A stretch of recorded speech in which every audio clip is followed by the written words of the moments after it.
Wearing a face mask to slow the spread of COVID-19 has become common practice.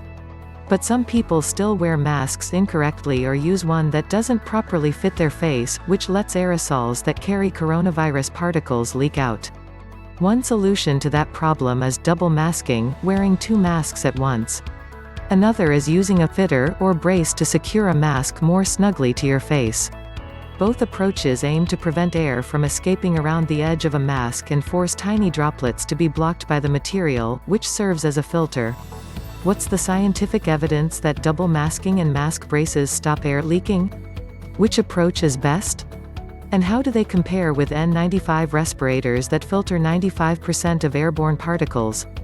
In February 2021, the Centers for Disease Control updated its guidance on effective masks, which now includes the recommendation that people add layers of material to a mask. The agency suggests either using a cloth mask with multiple layers of fabric or wearing a disposable mask underneath the cloth mask.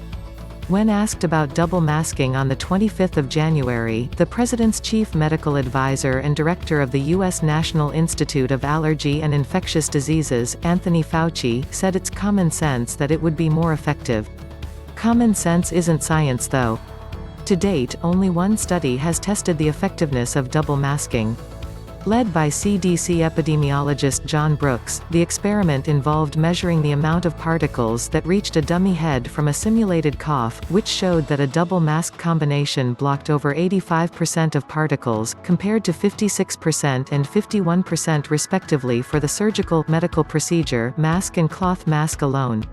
The study was published in CDC's own Digest, Morbidity and Mortality weekly report, which isn't peer-reviewed by external researchers.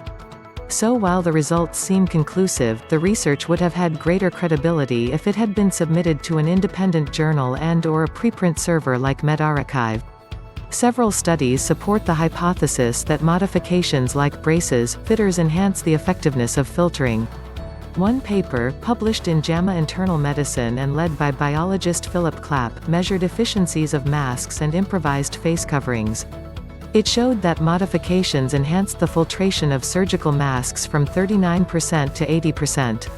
Another recent study, unpublished but in medRxiv, used salt to mimic aerosol transmission inside a classroom and equations to estimate the risk of infection for teachers and students. Led by mechanical engineer David Rothamer, the study found that most masks fit poorly and allowed over 50% leakage, but braces can bring a mask's filtration efficiency back up to its expected performance level. Consumers can buy a special mask brace, but they're relatively expensive. For example, Fix the Mask sell a 2-pack of silicone braces, designed by a former Apple engineer, for $30.